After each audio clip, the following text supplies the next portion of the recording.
कलवार समाज के इष्ट देव भगवान सहस्त्रबाहु अर्जुन की जयंती धूमधाम से मनाई गई, जहां सर्वप्रथम कलवार समाज के युवती, महिला, पुरुषों ने भव्य शोभा यात्रा निकाला, जो बाटा चौक न्यू मार्केट होते हुए जुगत भवन में आकर संपन्न हुआ।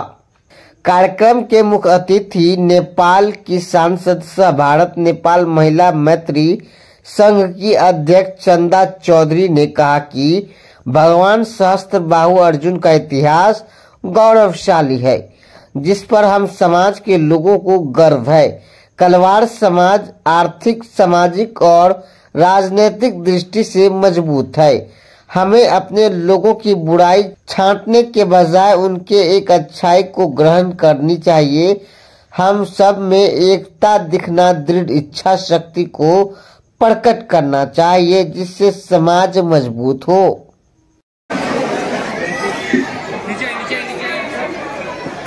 परिचय में देता हूँ।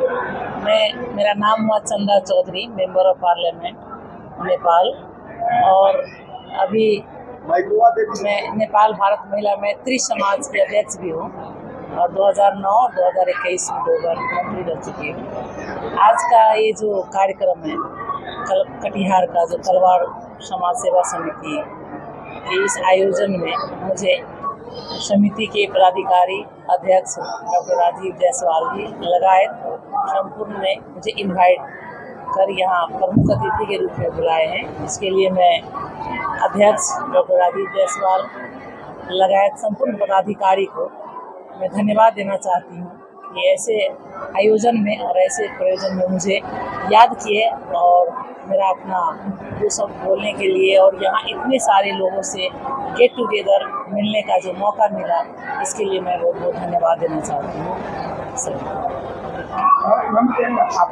नेपाल भारत मैत्री संघ के अध्यक्ष है, महिला में इन दिनों एक चर्चा अन्य देश के बांग्लादेश कनाडा में भारतीय के नेपाल में क्या स्थिति है और किस तरह से देख रहे हैं, तो किस रिलेशन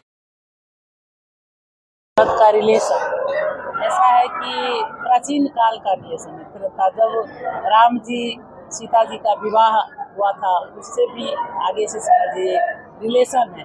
अन्य कंट्री के अलावा नेपाल और भारत का रिलेशन बहुत ही घनिष्ठ है। भले ही अन्य कंट्री से भारत का भी मित्रता होगा, नेपाल का भी मित्रता होगा, बट जो नेपाल और भारत का संबंध है वो किसी भी देश से न नेपाल का हो सकता है न भारत का हो सकता है, क्योंकि हम लोग का एक अनोखा संबंध है।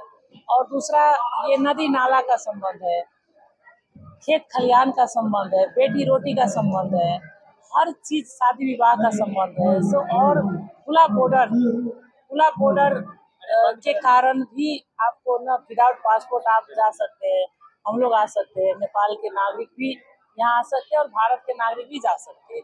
ये संबंध अपने आप में बहुत ही आत्मीय और गहराई है। और किसी भी देश में कुछ भी यदि ऊंचा ऊंचा हो तो उससे मुझे लगता है हम लोग दिल भी किए हैं और देख भी रहे, नेपाल और भारत के संबंध पे कोई असर नहीं पड़ेगा। ये संबंध दृढ़ है, रहेगा और भी आगे बढ़ेगा।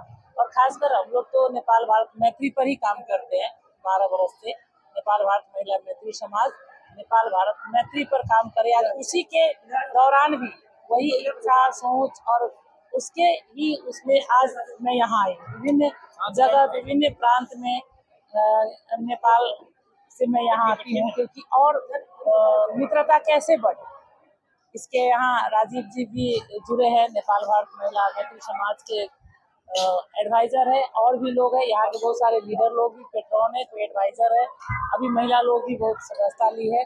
और हम लोग चाहते हैं कि अब और आगे हमारी संस्था नेपाल भारत महिला मैत्री समाज चाहते हैं कि आप लोग का भी सहयोग हो, भारत सरकार का सहयोग हो, नेपाल सरकार का सहयोग हो, और इस मित्रता को कैसे आगे और बढ़ाया जाए, इस पर हम लोग को काम करने की आवश्यकता है। नेपाल में सांसद एक बड़ी समस्या आता है कि खासकर सीमांचल के इलाका, बिहार के इलाके, जो भी अपराध होता है, अपराधी भाग कर नेपाल पनाहगार बन गया। इसको लेकर आप लोग कितना लेकर किस तरह भारत की मदद करेंगे, अपराधी भाग कर नेपाल चले?